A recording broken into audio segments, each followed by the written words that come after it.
Alright, cold start video for my Husqvarna SM610. It's about 50 degrees, maybe I don't know how many Jasons I started her, but she's very reliable. She's got a lot, as you can see in the listings, and she generally starts right up. Let's see here. She does have this little hot start that I like to use when she's like 55 or less. I generally just turn that just a little bit, crank her on, let that fire up. Let's see what the Odo says.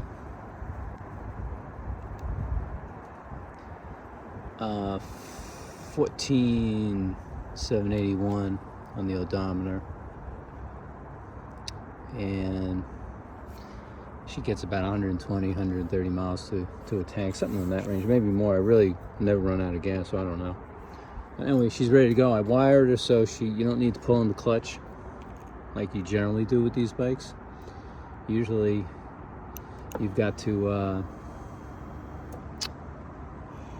hold the clutch in when you start them, but this one here, as long as you see that neutral light, you're good to go.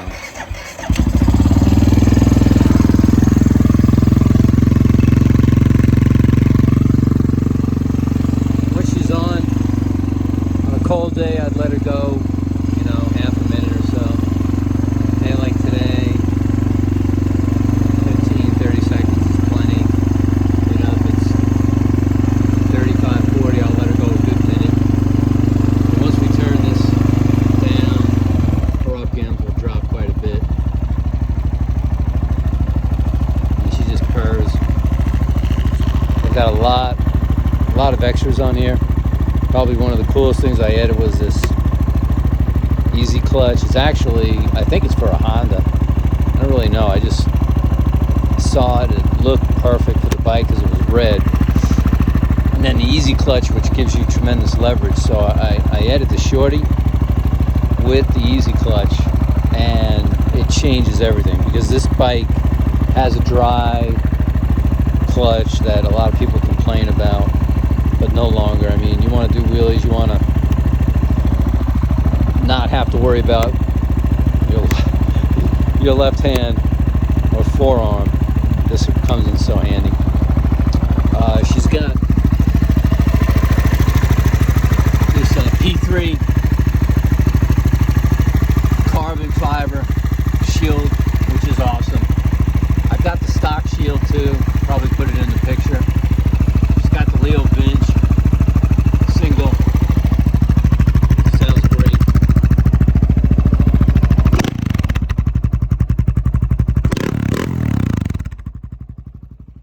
She's a true thumper, no doubt about it. Got some bling on her. Got drop down mirrors. Got the brush guards. Added a different lever here.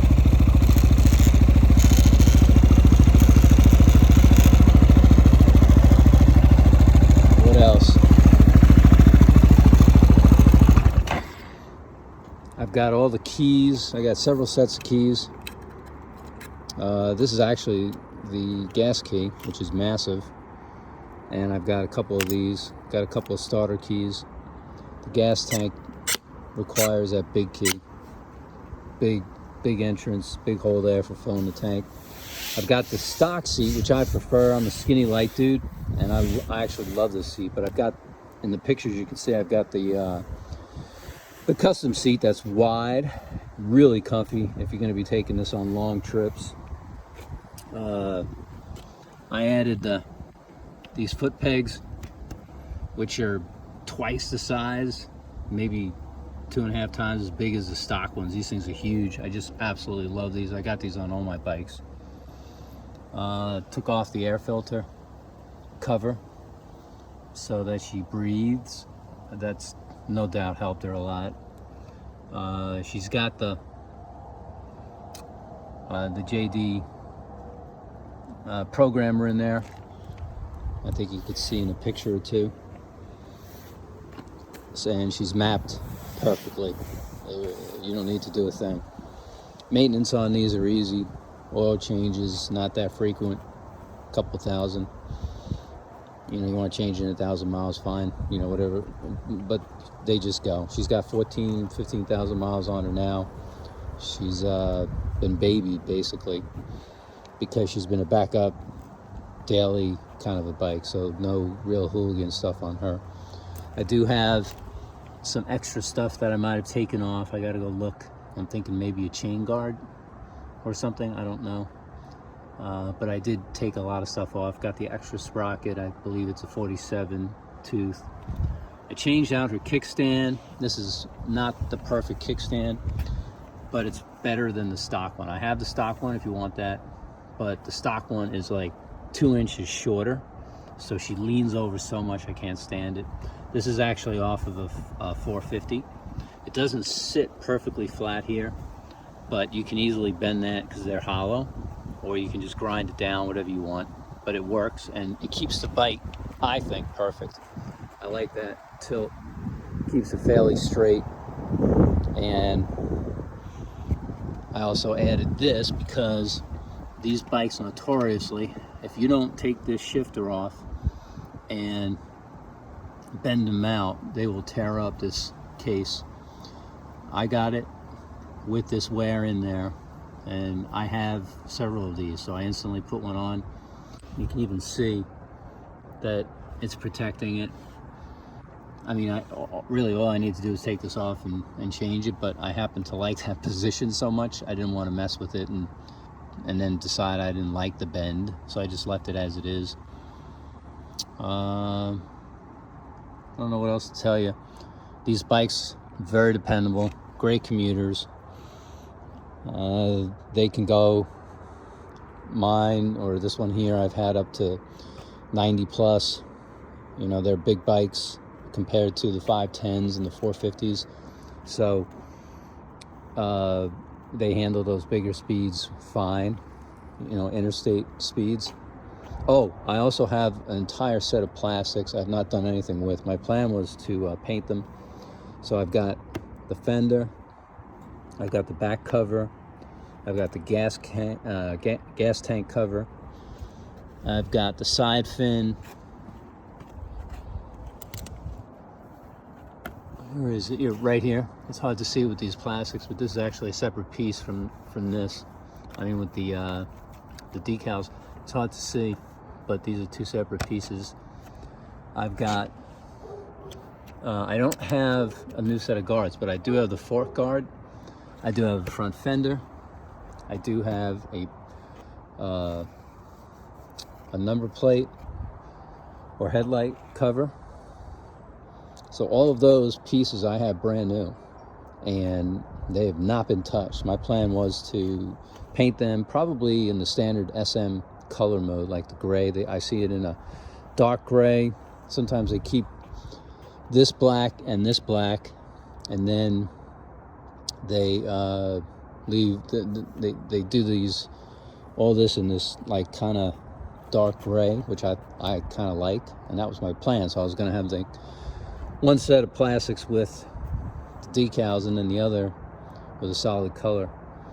I did integrate the turn signals, or I should say eliminate them, so that now they've got these Harley LEDs on the fork, which is very cool. And then on the back side,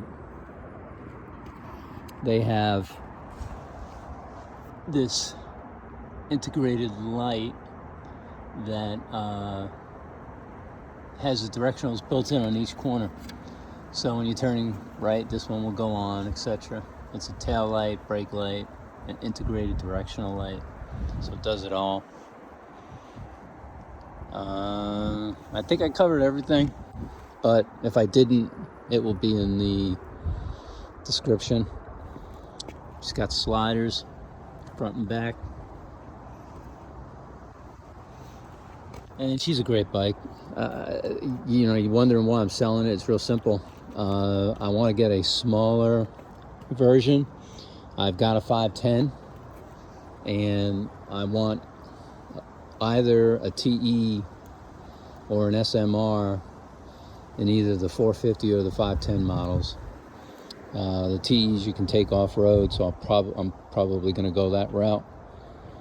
But we'll just see what's available. If you've got something for trade, that's got to be a 2008 or a 2009. Those are the only two models. This is fuel injected. That's a big thing. 2008, they went to fuel injection, and that's key. I don't want a carved version. Once I went to these fuel injected models, I'm not going back. I think that covers it. Any questions, hit me up.